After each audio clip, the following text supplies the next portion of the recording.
Back to our fellowship to speak to us. He's spoken to us many times before. It's been a few years, but we're so happy to have him back.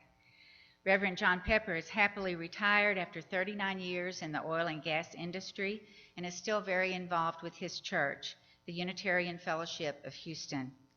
He's active in Harris County working as an elections clerk, and John and Randy, his husband, enjoy traveling and visiting with their family in Louisiana and Mississippi. Please welcome Reverend John Pepper.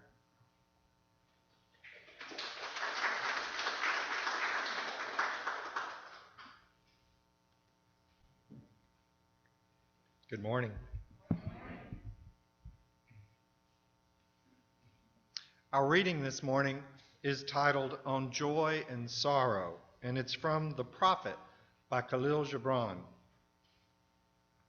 Then a woman said, "Speak to us of joy and sorrow."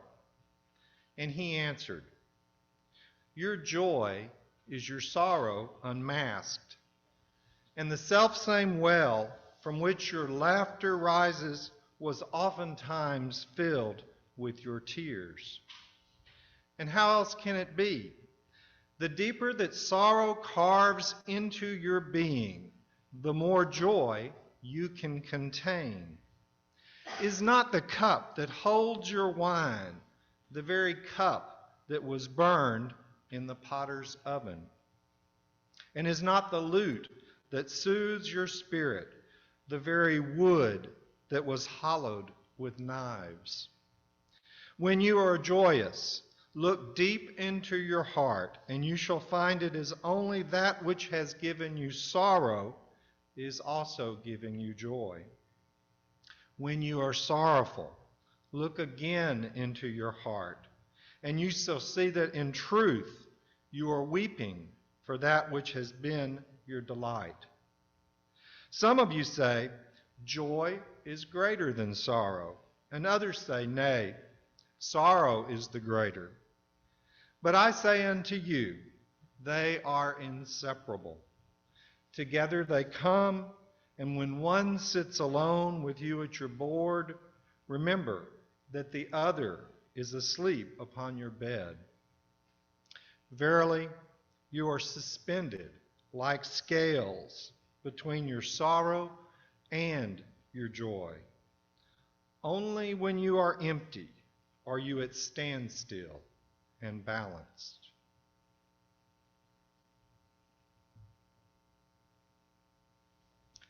Randy and I recently visited Mississippi to meet the two newest members of our family. Two of Randy's nieces, who he helped raise, have new grandbabies, a little boy, Luca, and a little girl, Anna D. Their arrivals brought joy to the world, and especially the world of our family.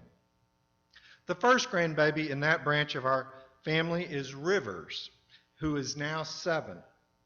Each year, her mother throws a wonderful birthday celebration for Rivers, and I'm sure Luca and Anna D. will have many to look forward to as well. Birthday celebrations are reminders of the special days someone wonderful joined the world. Wedding anniversaries are also reminders of days two people merged their lives and created something special, a family. We celebrate these reminders and remember the joy these special events brought into our lives. The joy experienced by the initial event is relived over and over again with each of these celebrations.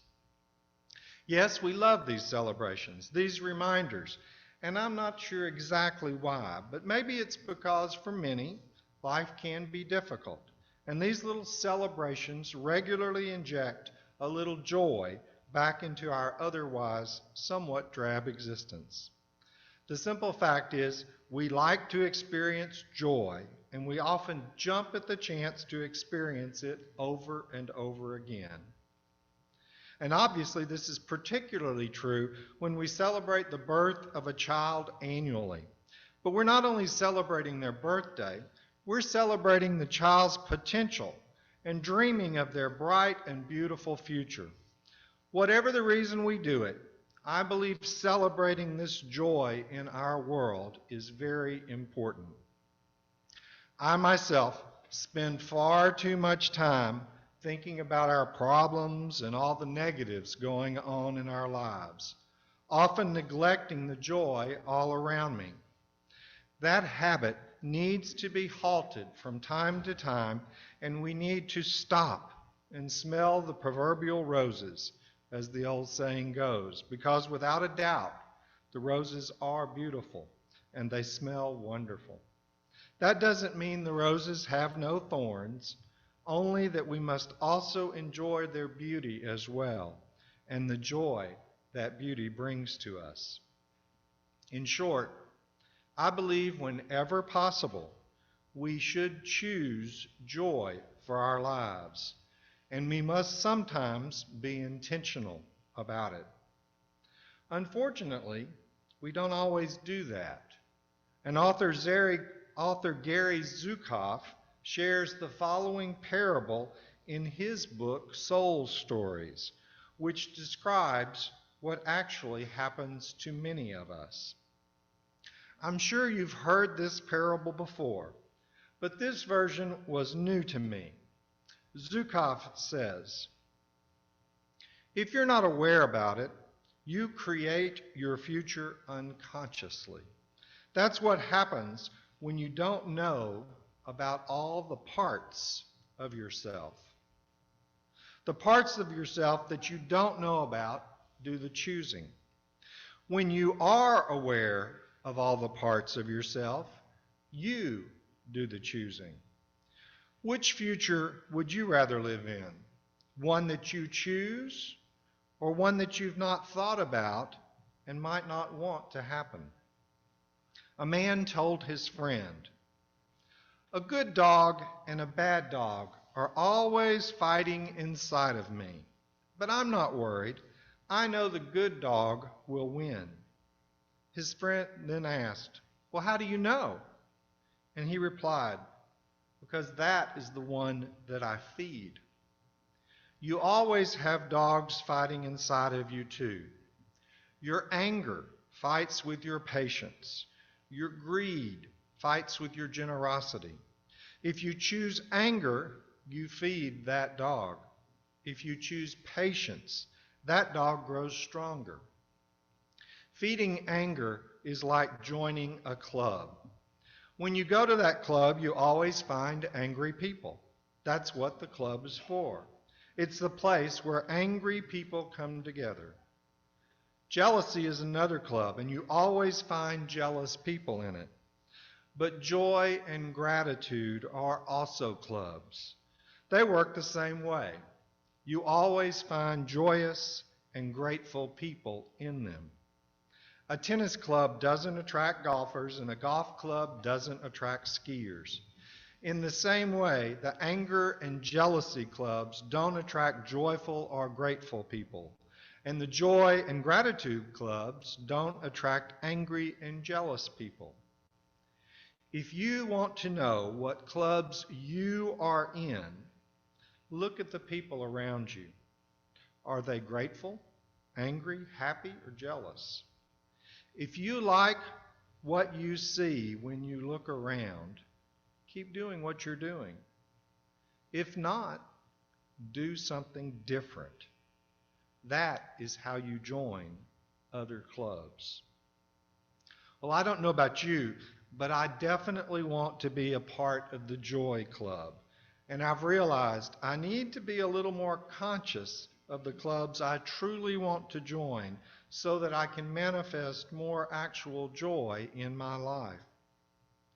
As I just mentioned, we celebrate birthdays to remember the joy those births brought into our lives. And obviously, at this time of year, we just celebrated another birthday, the birth of Jesus. And for me, Christmas has always been a wonderfully joyous time of year. Jesus probably wasn't born at this time of year, but that's totally irrelevant. His birthday is celebrated this time of year because of the joyous celebrations of light which were historically celebrated at this time of year when the light is taking back over from the dark. These conditions provided beautiful symbolism for Jesus' ministry here on earth. Early Christians called him the Prince of Peace because the movement that was becoming Christianity at that time was based on peace and love, as opposed to the prevalent forces of war and oppression promoted by most of the kingdoms on earth, and especially Rome at that time, and sadly, most countries also today. So the birth of a child, the Prince of Peace, that grand idea of true peace, brought joy to a world in pain. Reverend Stephen Schick wrote a beautiful prayer embracing these exact thoughts, and he titled it, My Child. Reverend Schick says, Spirit of light, in the darkest season of our souls, we strike ourselves against life's hard surfaces to release your eternal newness. We rejoice in the birth of a child of hope. This child is as old as time and as new as the moment we lift our match of resolve. On winter's dawn, the babe is born, rising in our hearts, spreading warmth on our coldest fears.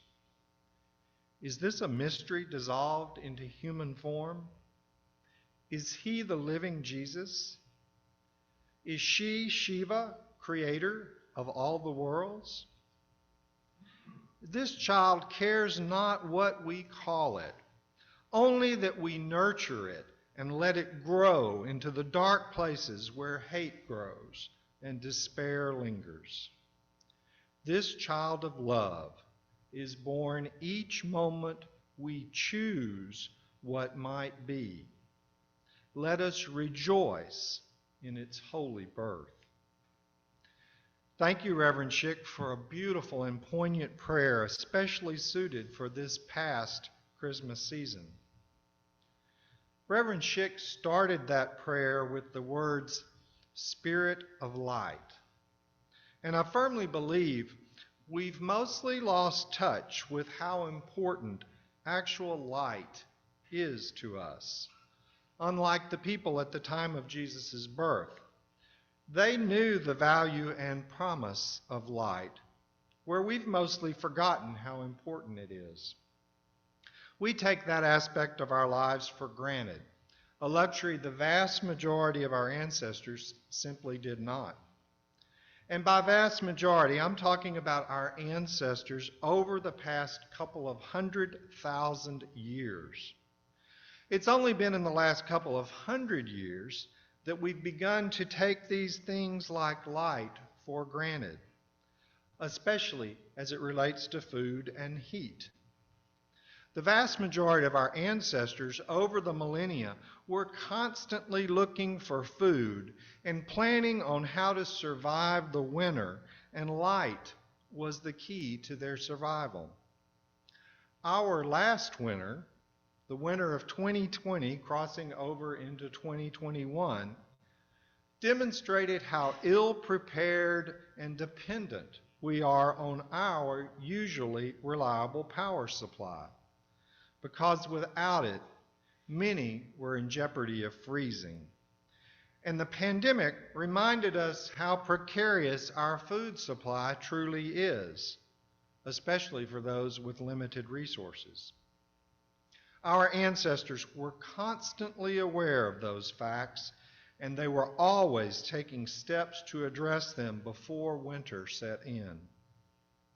Every year, as the light waned from the sun, they took time to celebrate and give thanks for the harvest, which sustained them throughout the year.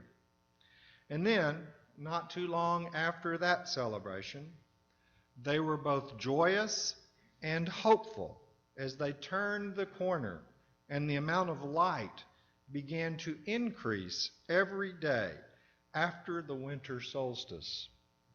They didn't take these events for granted as we do. They celebrated them, and they found both joy and hope with the potential the increasing light brought to their world.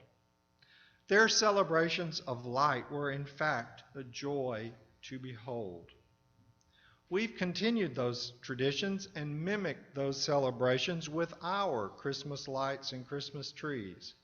But we've mostly forgotten the original reasons for their celebration and the lighting customs around those celebrations. Even so, our lighting celebrations are also a joy to behold. But how quickly that joy sours when we lose the ability to electrify those lights and warm our homes, as happened during the recent deep freeze. When this happens, and it will again, Reverend Schick reminds us to look for joy in dark times. He says, "The spiritual call to acknowledge blessings in the midst of suffering transcends time and theology. It proclaims that joy is not the absence of pain and suffering, but the affirmation that life is always worthy of our reverent attention." The ancient Hebrew psalmist implored all creatures to make a joyful noise unto God. He didn't say make a joyful noise only when we are happy.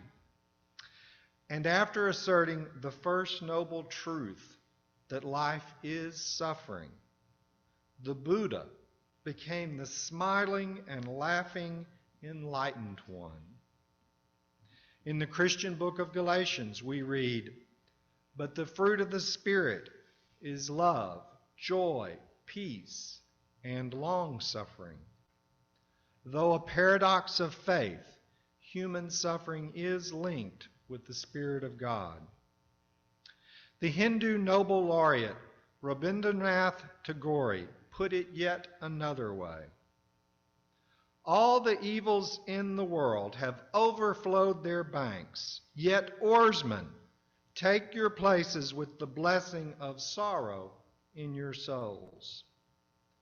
It is impossible to intellectually understand the paradox that eternally links joy and suffering.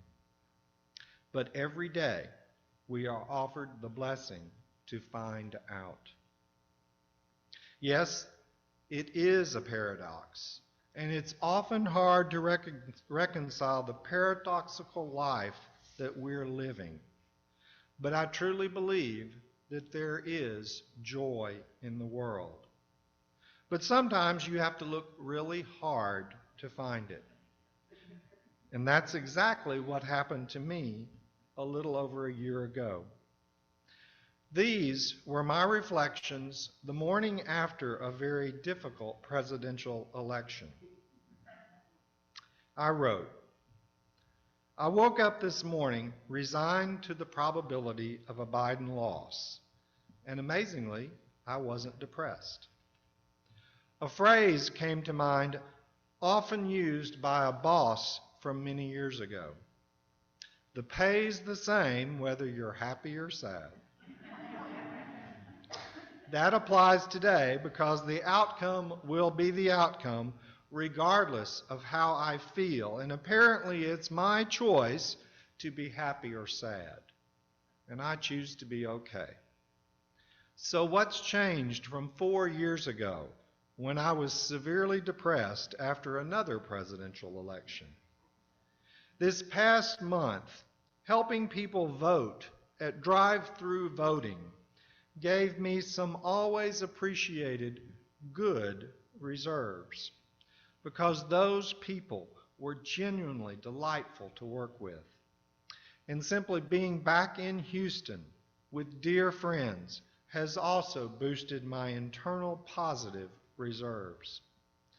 Volunteering regularly with my local church my favorite Mississippi church via Zoom, and other churches has given me a positive creative outlet that does my soul good. And I've been exercising, which is always a good thing. And having Randy Joyner to share my life with is both a blessing and a joy. So in this season of thanks, I'm thankful for the blessings and the joys in my life. And those blessings and joys are making all the difference, no matter the final outcome of this presidential election, in an always less than perfect world. Now, I need to do some housework, because thankfully and reliably, life goes on. Yes, life does go on, and it is a joy just to be alive. I'll close with words of wisdom from the indomitable Molly Ivins, a Texas institution. She said, "So keep fighting for freedom and justice, beloveds, but don't forget to have fun doing it. Be outrageous, ridicule the fraidy cats, rejoice in all the oddities that freedom can produce. And when you get through kicking ass and celebrating the sheer joy of a good fight, be sure to tell those who come after how much fun it was." Thank you, Molly Ivins, and thank you, Galveston, for inviting me here today. Amen and namaste.